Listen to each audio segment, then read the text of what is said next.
Second section of Fundamental Principles of the Metaphysics of Morals.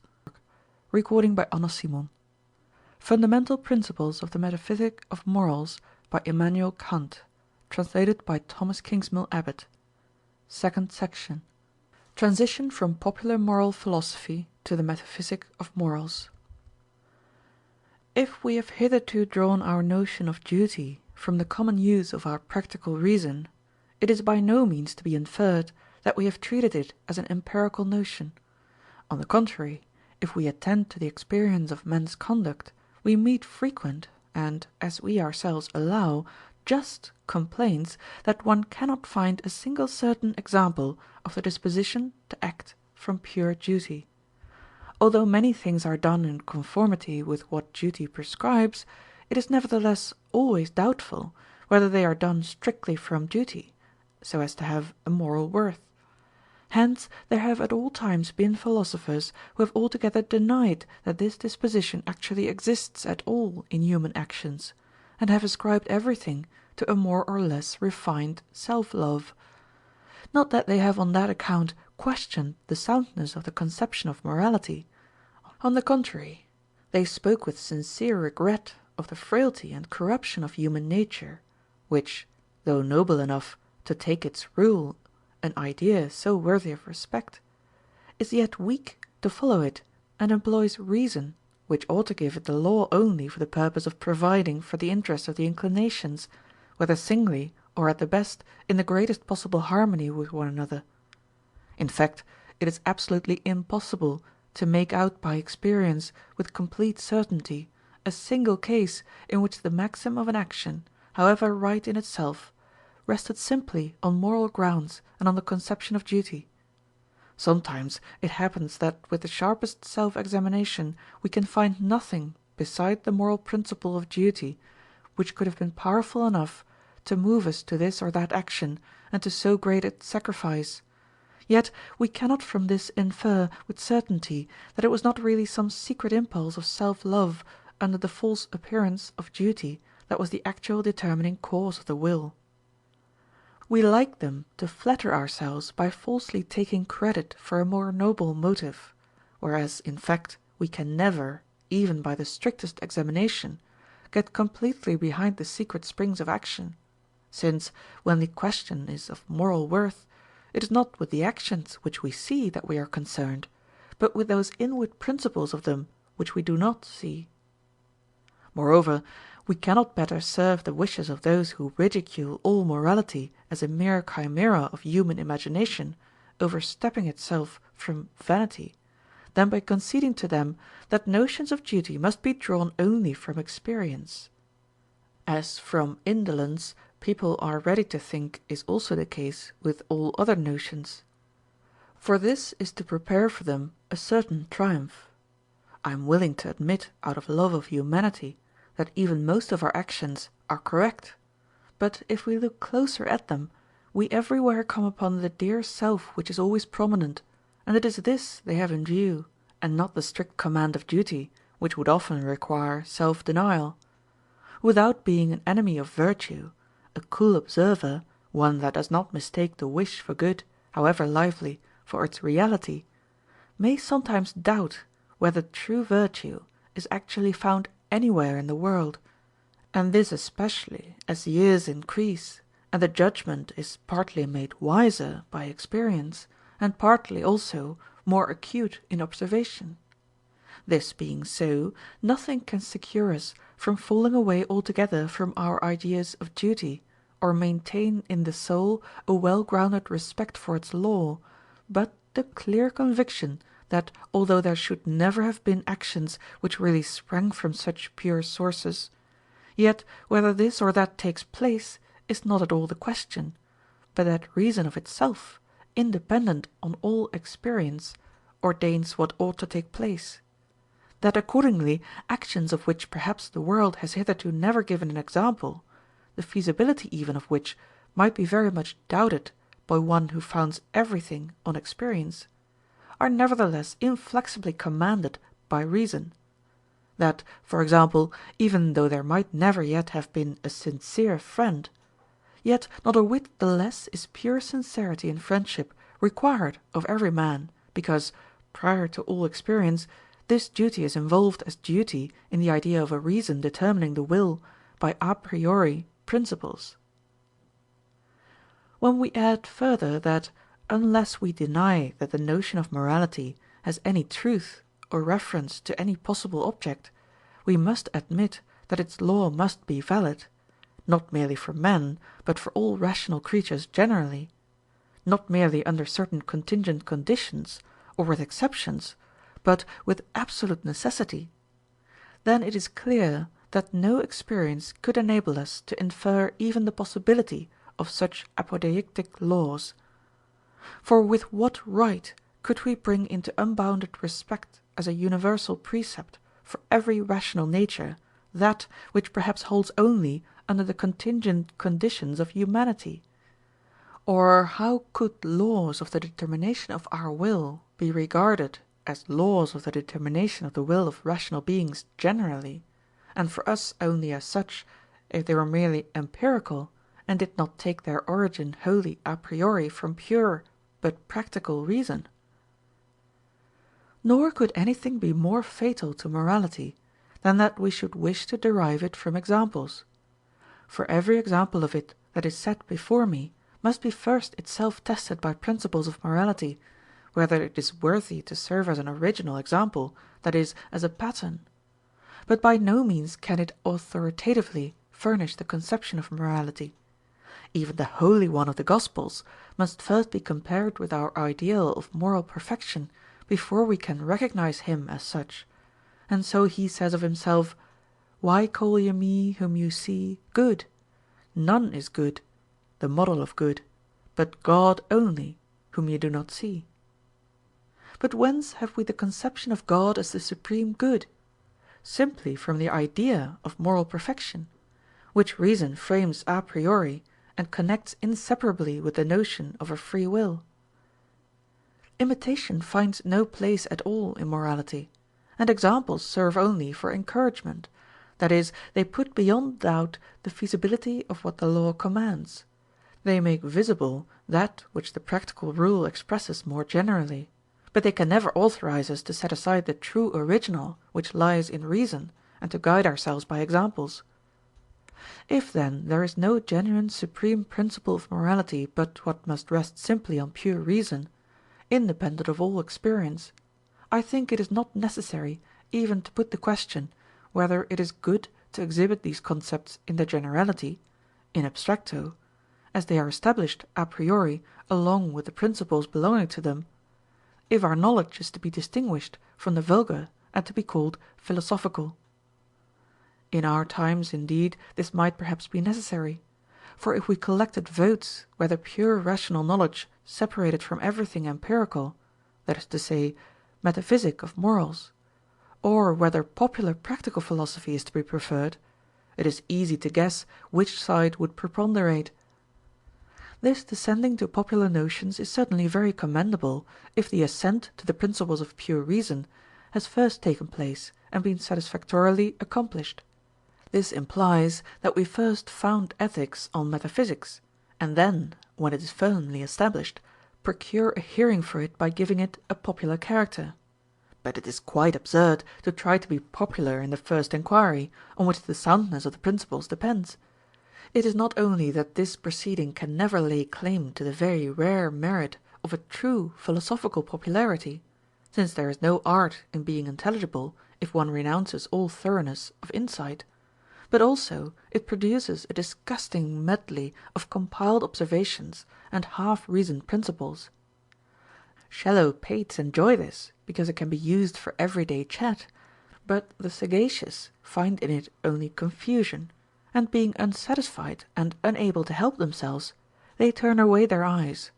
while philosophers, who see quite well through this delusion, are little listened to when they call men off for a time from this pretended popularity, in order that they might be rightfully popular after they have attained a definite insight. We need only look at the attempts of moralists in that favorite fashion, and we shall find at one time the special constitution of human nature, including, however, the idea of a rational nature generally, at one time perfection, at another happiness, here moral sense, there fear of God, a little of this and a little of that, in marvelous mixture, without its occurring to them to ask whether the principles of morality are to be sought in the knowledge of human nature at all, which we can have only from experience; or, if this is not so, if these principles are to be found altogether a priori, free from everything empirical, in pure rational concepts only and nowhere else, not even in the smallest degree; then rather to adopt the method of making this a separate enquiry, as pure practical philosophy, or, if one may use a name so decried, as Metaphysic of Morals, to bring it by itself to completeness, and to require the public, which wishes for popular treatment, to await the issue of this undertaking. [Footnote: Just as pure mathematics are distinguished from applied, pure logic from applied, so if we choose we may also distinguish pure philosophy of morals (metaphysic) from applied, that is, applied to human nature. By this designation we are also at once reminded that moral principles are not based on properties of human nature, but must subsist a priori of themselves; while from such principles practical rules must be capable of being deduced for every rational nature, and accordingly for that of man. Such a metaphysic of morals, completely isolated, not mixed with any anthropology, theology, physics, or hyperphysics, and still less with occult qualities, which we might call hypophysical, is not only an indispensable substratum of all sound theoretical knowledge of duties, but is at the same time a desideratum of the highest importance to the actual fulfilment of their precepts. For the pure conception of duty, unmixed with any foreign addition of empirical attractions, and, in a word, the conception of the moral law, exercises on the human heart by way of reason alone, which first becomes aware with this that it can of itself be practical; an influence so much more powerful than all other springs which may be derived from the field of experience, that, in the consciousness of its worth, it despises the latter, and can by degrees become their master; whereas a mixed ethics, compounded partly of motives drawn from feelings and inclinations, and partly also of conceptions of reason, must make the mind waver between motives which cannot be brought under any principle, which lead to good only by mere accident, and very often also to evil. [Footnote: I have a letter from the late excellent Sulzer, in which he asks me what can be the reason that moral instruction, although containing much that is convincing for the reason, yet accomplishes so little. My answer was postponed in order that I might make it complete, but it is simply this: that the teachers themselves have not got their own notions clear, and when they endeavor to make up for this by raking up motives of moral goodness from every quarter, trying to make their physic right strong, they spoil it.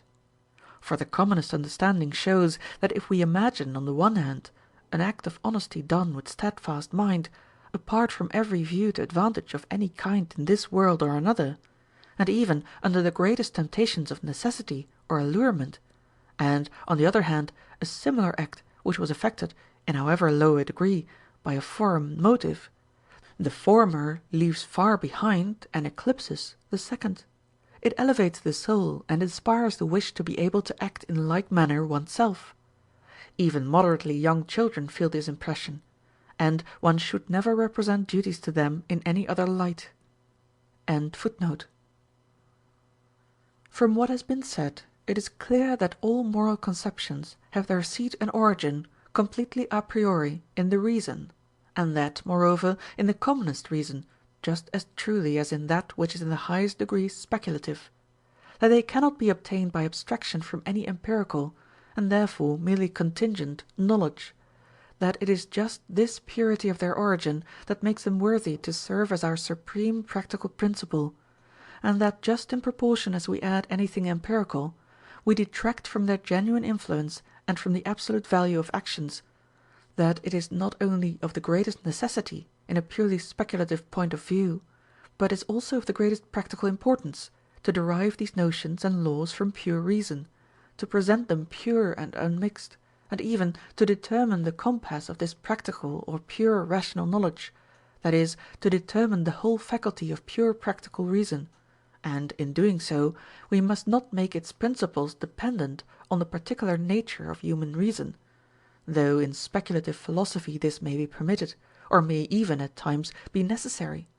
But since moral laws ought to hold good for every rational creature, we must derive them from the general concept of a rational being.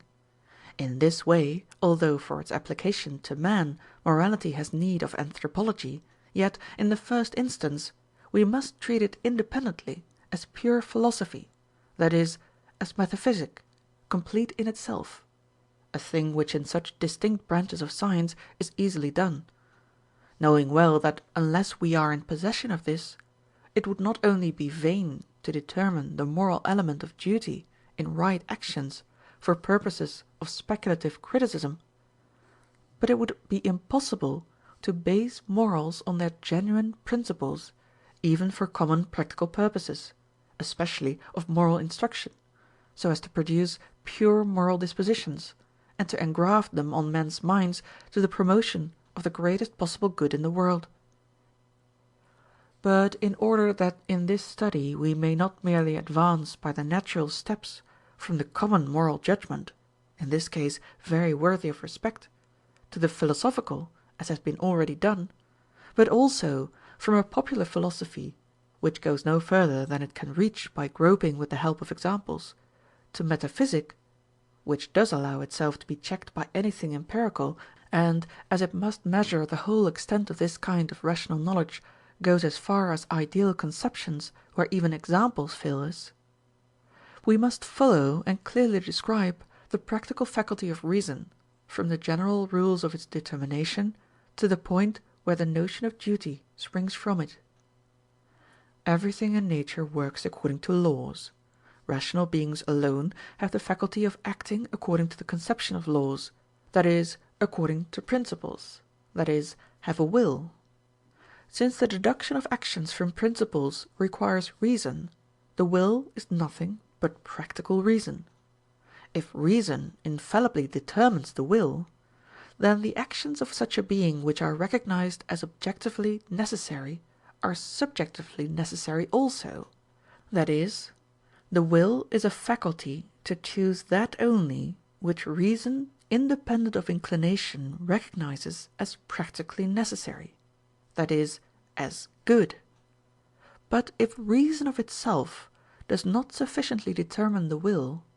if the latter is subject also to subjective conditions, particular impulses, which do not always coincide with the objective conditions, in a word, if the will does not in itself completely accord with reason, which is actually the case with men, then the actions which objectively are recognized as necessary are subjectively contingent, and the determination of such a will according to objective laws is obligation, that is to say, the relation of the objective laws to a will that is not thoroughly good is conceived as the determination of the will of a rational being by principles of reason, but which the will from its nature does not of necessity follow. The conception of an objective principle, in so far as it is obligatory for a will, is called a command of reason, and the formula of the command is called an imperative. All imperatives are expressed by the word ought or shall, and thereby indicate the relation of an objective law of reason to a will, which from its subjective constitution is not necessarily determined by it, an obligation. They say that something would be good to do or to forbear, but they say it to a will which does not always do a thing because it is conceived to be good to do it. That is practically good, however, which determines the will by means of the conceptions of reason, and consequently not from subjective causes, but objectively, that is, on principles which are valid for every rational being as such. It is distinguished from the pleasant, as that which influences the will only by means of sensation from merely subjective causes, valid only for the sense of this or that one, and not as a principle of reason, which holds for every one. The dependence of the desires on sensations is called inclination, and this accordingly always indicates a want. The dependence of a contingently determinable will on principles of reason is called an interest. This, therefore, is found only in the case of a dependent will which does not always of itself conform to reason. In the divine will we cannot conceive any interest. But the human will can also take an interest in a thing, without therefore acting from interest. The former signifies the practical interest in the action, the latter the pathological in the object of the action. The former indicates only dependence of the will on principles of reason in themselves, the second dependence on principles of reason for the sake of inclination, reason supplying only the practical rules how the requirement of the inclination may be satisfied. In the first case the action interests me, in the second the object of the action, because it is pleasant to me. We have seen in the first section that in an action done from duty we must look not to the interest in the object, but only to that in the action itself, and in its rational principle, that is, the law. A perfectly good will would therefore be equally subject to objective laws, that is, laws of good, but could not be conceived as obliged thereby to act lawfully, because of itself from its subjective constitution it can only be determined by the conception of good. Therefore no imperatives hold for the divine will, or in general for a holy will. Ought is here out of place, because the volition is already of itself necessarily in unison with the law. Therefore imperatives are only formulae to express the relation of objective laws of all volition to the subjective imperfection of the will of this or that rational being, for example the human will. Now all imperatives command either hypothetically or categorically. The former represent the practical necessity of a possible action as means to something else that is willed, or at least which one might possibly will. The categorical imperative would be that which represented an action as necessary of itself without reference to another end, that is, as objectively necessary. Since every practical law represents a possible action as good, and on this account, for a subject who is practically determinable by reason, necessary, all imperatives are formulae determining an action which is necessary according to the principle of a will, good in some respects. If now the action is good only as a means to something else, then the imperative is hypothetical. If it is conceived as good in itself, and consequently as being necessarily the principle of a will which of itself conforms to reason, then it is categorical. Thus the imperative declares what action possible by me would be good, and presents the practical rule in relation to a will which does not forthwith perform an action simply because it is good, whether because the subject does not always know that it is good, or because, even if it know this, yet its maxims might be opposed to the objective principles of practical reason. Accordingly, the hypothetical imperative only says that the action is good for some purpose, possible or actual. In the first case it is a problematical, in the second an assertorial practical principle. The categorical imperative, which declares an action to be objectively necessary in itself without reference to any purpose, that is, without any other end, is valid as an apodeictic practical principle. Whatever is possible only by the power of some rational being may also be conceived as a possible purpose of some will, and therefore the principles of action as regards the means necessary to attain some possible purpose are in fact infinitely numerous. All sciences have a practical part consisting of problems expressing that some end is possible for us, and of imperatives directing how it may be attained. These may therefore be called in general imperatives of skill. Here there is no question whether the end is rational and good, but only what one must do in order to attain it. The precepts for the physician to make his patient thoroughly healthy, and for a poisoner to ensure certain death, are of equal value in this respect, that each serves to effect its purpose perfectly. Since in early youth it cannot be known what ends are likely to occur to us in the course of life, parents seek to have their children taught a great many things, and provide for their skill in the use of means for all sorts of arbitrary ends, of none of which can they determine whether it may not perhaps hereafter be an object to their pupil, but which it is at all events possible that he might aim at. And this anxiety is so great that they commonly neglect to form and correct their judgment on the value of the things which may be chosen as ends. There is one end, however, which may be assumed to be actually such to all rational beings, so far as imperatives apply to them, that is, as dependent beings; and, therefore, one purpose which they not merely may have, but which we may with certainty assume that they all actually have by a natural necessity, and this is happiness. The hypothetical imperative which expresses the practical necessity of an action as means to the advancement of happiness is assertorial. We are not to present it as necessary for an uncertain and merely possible purpose, but for a purpose which we may presuppose with certainty and a priori in every man, because it belongs to his being. Now skill in the choice of means to his own greatest well-being may be called prudence in the narrowest sense. [Footnote: The word prudence is taken in two senses. In the one it may bear the name of knowledge of the world, in the other that of private prudence. The former is a man's ability to influence others so as to use them for his own purposes. The latter is the sagacity to combine all these purposes for his own lasting benefit.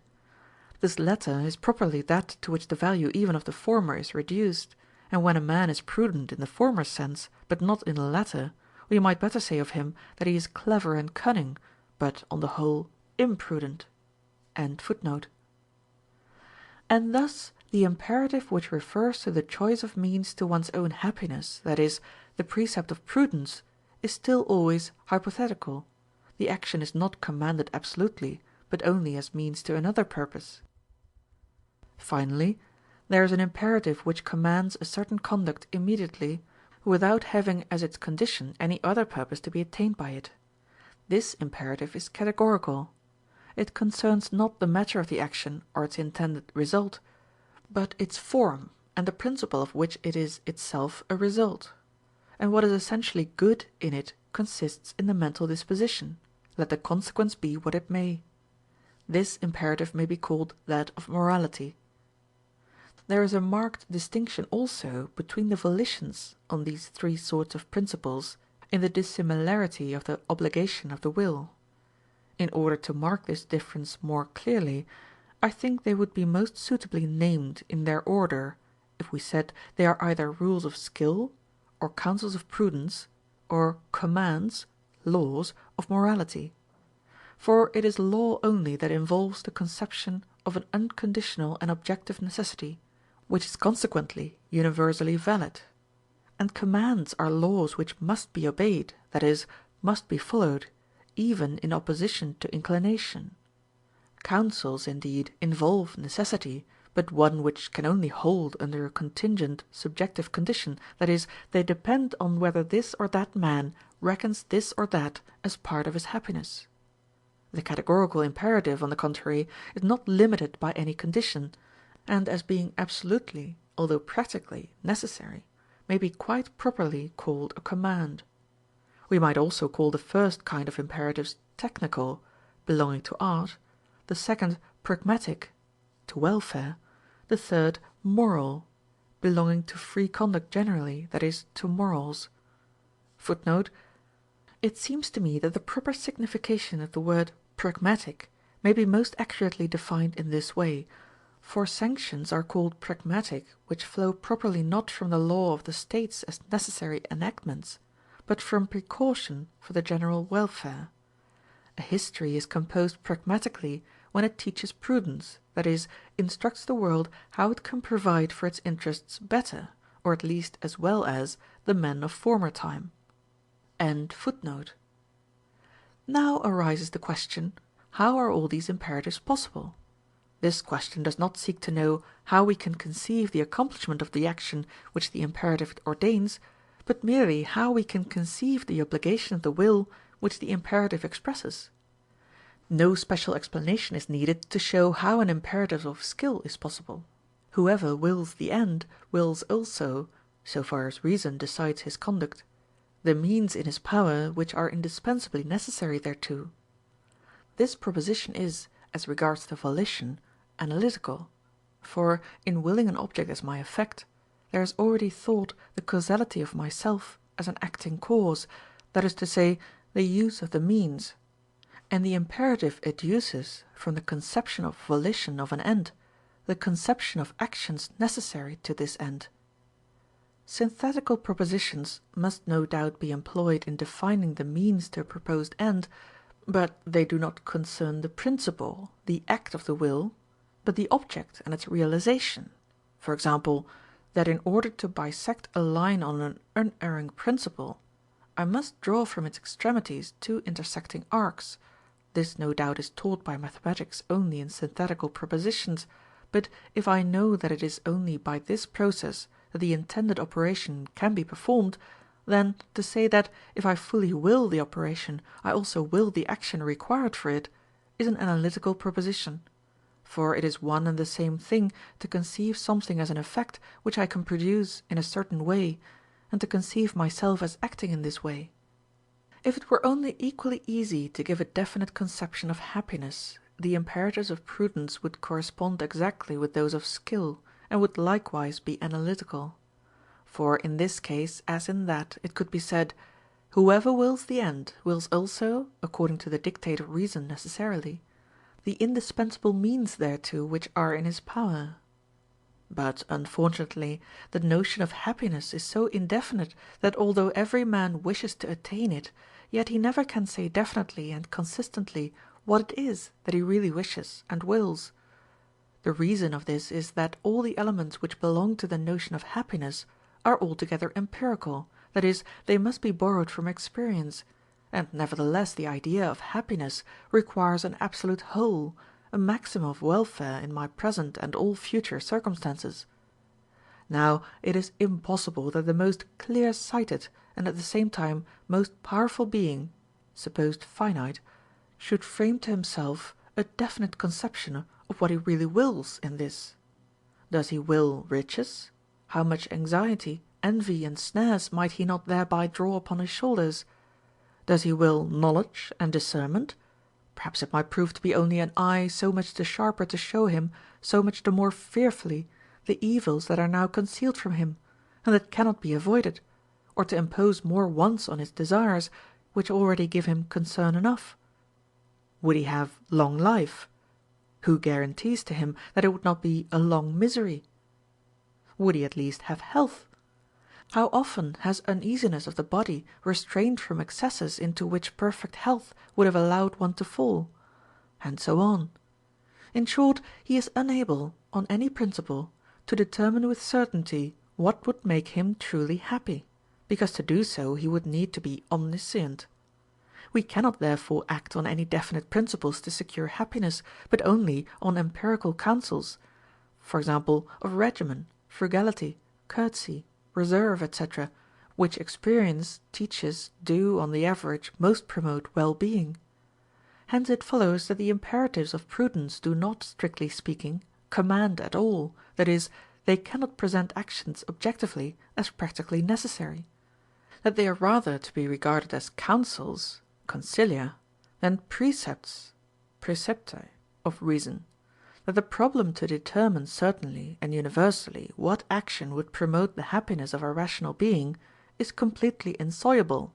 and consequently no imperative respecting it is possible which should, in the strict sense, command to do what makes happy, because happiness is not an ideal of reason, but of imagination, resting solely on empirical grounds, and it is vain to expect that these should define an action by which one could attain the totality of a series of consequences which is really endless. This imperative of prudence would, however, be an analytical proposition if we assume that the means to happiness could be certainly assigned; for it is distinguished from the imperative of skill only by this, that in the latter the end is merely possible, in the former it is given. As, however, both only ordain the means to that which we suppose to be willed as an end, it follows that the imperative which ordains the willing of the means to him who wills the end is in both cases analytical. Thus there is no difficulty in regard to the possibility of an imperative of this kind either. End of Section 2.